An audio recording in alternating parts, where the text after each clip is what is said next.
Всем привет, меня зовут Вика. Давайте посмотрим новый расклад Таро для мужчин. Кто же получит за вас бумеранг? Как всегда, настраивайтесь на расклад. Для энергообмена ставьте лайк, подписывайтесь на мой канал. И смотрим, что сейчас происходит в вашей жизни, в каких вы энергиях. Ой, ребят, что-то вы из-за любви совсем расчувствовались, совсем в расстроенных чувствах находитесь. Причем сказать, что вам плохо, это ничего не сказать. У вас настолько вот, либо же сейчас, да, либо у некоторых это уже в прошлом этот этап, да, когда вот вы были полностью, ну, разбиты, да, разбито сердце, разбита душа, все, смысла жизни нет. Причем вот это предательство, которое произошло у вас, оно могло быть довольно неожиданным для вас, да, кто-то неожиданно, возможно, за измену узнал, там, вранье какое-то, кого-то, может быть, женщина неожиданно, там, ну, я не знаю, на все 4 стороны отправила, да, грубо говоря. Ну, то есть, вот этот разрыв может проигрываться как довольно неожиданная какая-то ситуация, то, что вы, ну, даже не ожидали, да, вот вы не рассчитывали, что так все будет. Причем я думаю, что вы своей женщине могли даже давать не один шанс, да, вот насколько вы ее любили, что скорее вы ее любили, она позволяла себя любить. Вот вы настолько вот, ну, тряслись, прям старались все хотелки ублажить, все сделать, все для нее. Поэтому, я думаю, вы скорее прощали ей, на что-то закрывали глаза, на что-то не обращали внимания, хотя периодически в душе у вас кошки скребли, вам было тоже периодически больно и обидно, но вы это прощали, потому что любовь была безумная.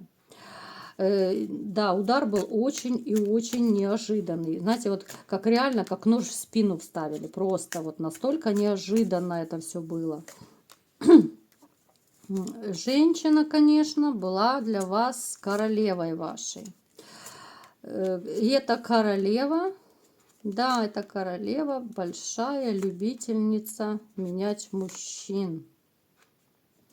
Вот знаете, такое ощущение, что у нее то ли подруга какая-то вот есть, либо была, да, которая вот ее как будто с пути сбивала.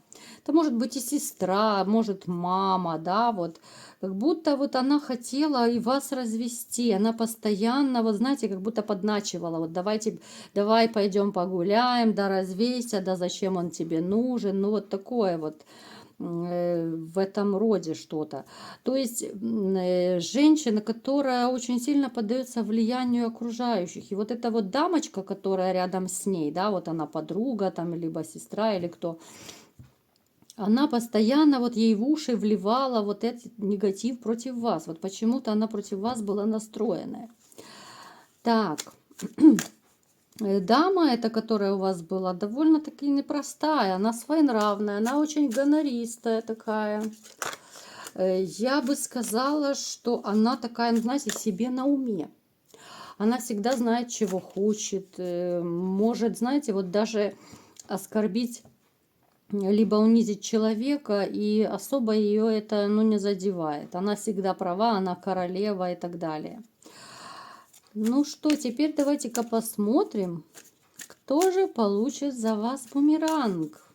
Это дамочка или нет?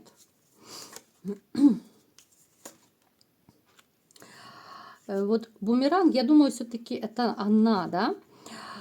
Бумеранг получит за вас, за то, что сделала вам больно женщина, вот с которой вы ссорились, которая была настолько вот то ли агрессивно настроена, да, вот с которой могли быть скандалы. Она даже сейчас, вот даже после развода, может быть очень негативно настроена по отношению к вам. То, что вы сейчас не вместе с этой дамой, это однозначно. Она настолько вот как-то хладнокровно вот и с вами, и с людьми по жизни поступает, но бумеранг ей все равно прилетит за это. Давайте-ка посмотрим, что за бумеранг ей будет. Дама такая, знаете, очень ну, настолько вот какая-то вот реально снежная королева, реально такая холоднокровная, которая вообще по жизни эмоционально холодный человек. Она могла вот даже к вам относиться без должной заботы, без какой-то нежности, да, вот без ласки. Ну, то есть это вот ну, холодный человек. Давайте посмотрим, какой же бумеранг она получит в своей жизни. Знаете, несмотря на то, что вот она из себя строит всю жизнь такую неприступную снежную королеву, она очень закомплексованный человек. Об этом, ну, я думаю, вообще, наверное, даже никто не знает, либо же очень-очень близкие, может быть, ближайшая подруга, может быть, мать там знает, либо сестра. Ну, то есть человек, который очень и очень тесно с ней связан. У нее полно страхов и комплексов. Она очень боится безденежья, она боится остаться без мужчины одна. Она всегда надеется, что у нее будет мужчина, причем очень обеспеченный, очень самодостаточный. Знаете, вы даже ее, я думаю, не знаете до конца. Она на людях вот такая вот показная снежная королева. Это ее как бы защитная реакция. У кого-то это может идти, кстати, тоже родом из детства, да, вот в некоторых раскладах, я говорила, проигрывается, что вот какие-то психотравмы из детства идут, и уже потом во взрослой жизни как бы отголосок такой. Она очень боится остаться реально одна и в нищете. Поэтому, знаете, вот как-то она присматривается постоянно к кошельку мужчины, когда знакомится. Очень большое внимание она этому уделяет. И я думаю, что это реально может быть из ее каких-то прошлых лет, может быть детство, может быть там юность, молодость, что они жили там в безденежье, да, отец с матерью, может быть, плохо жили. Ну, то есть вот какие-то отголоски появились у нее. Она, знаете, она в душе, она хочет любви, но она не умеет любить. Вот она, знаете, как же ее назвать, даже не знаю, каким словом назвать, да, вот она постоянно держит ухо востро, она все держит в своей жизни под контролем, она привыкла вот даже, может быть, следить за мужчинами, кстати, за вами она могла следить. Такие женщины любят лазить по телефонам, читать переписки там в соцсетях, на компьютере, где угодно. То есть она настолько неуверенный в себе человек, потому что, ну, именно неуверенные в себе женщины устраивают вот такие слежки, да, которые вот безумно ревнуют, как говорят. Ревность хороша в меру, да, но все-таки, если это какие-то вот чрезмерные такие вот порывы ревности, то это уже патология, это уже ненормально. Человек с очень сильно заниженной самооценкой. Она самоутверждается по жизни вот за счет других людей. И тем самым она как бы тешит себя, тешит свое самолюбие, потому что иначе, вот если бы ее подавить, да, вот если бы более сильный человек попался, который бы опустил ее ниже плинтуса, тогда бы вот она, конечно, стала вот, ну знаете, как забитая серая мышка, она бы просто сломалась, вот внутренне сломалась бы. Вот у нее есть такой момент, ну, слишком много у нее страхов и комплексов внутри. Очень разных страхов. Так, и смотрим, да, то мы немного отошли. Что-то мы ее слишком много описываем, да. Какой же бумеранг ей все-таки прилетит за вас, да, за то, что она вам сделала. А бумеранг, смотрите, как раз то, что она боится, вот не зря в жизни говорят, чего боишься, на то можно и напороться. Придет время, да, у каждого это будет свое время, будет у нее в жизни период, причем период такой, ну, я бы сказала, абсолютно застойный. Застойный во всех отношениях, когда не будет ни мужчин, ни денег, даже вот с работой могут быть проблемы. И она окажется вот реально одна. вот окажется одна наедине со своими мыслями. Тогда она начнет вот как бы обдумывать, как она прожила свою жизнь, как она с людьми поступала. Вот у нее тогда начнется некоторая переоценка ценностей. Вот тогда ее как раз и настигнет вот этот бумеранг, когда она кажется одна, никому не нужной. То, чего она всегда боялась, безденежье и вот такая вот ну, ненужность, да, ситуация одиночества, тотального одиночества, когда ты вообще никому не нужен, когда с тобой никто не хочет общаться. Это и врагу такое не пожелаешь. Вот просто человек окажется один на один, да, вот она будет думать, как она относилась к мужчинам по жизни.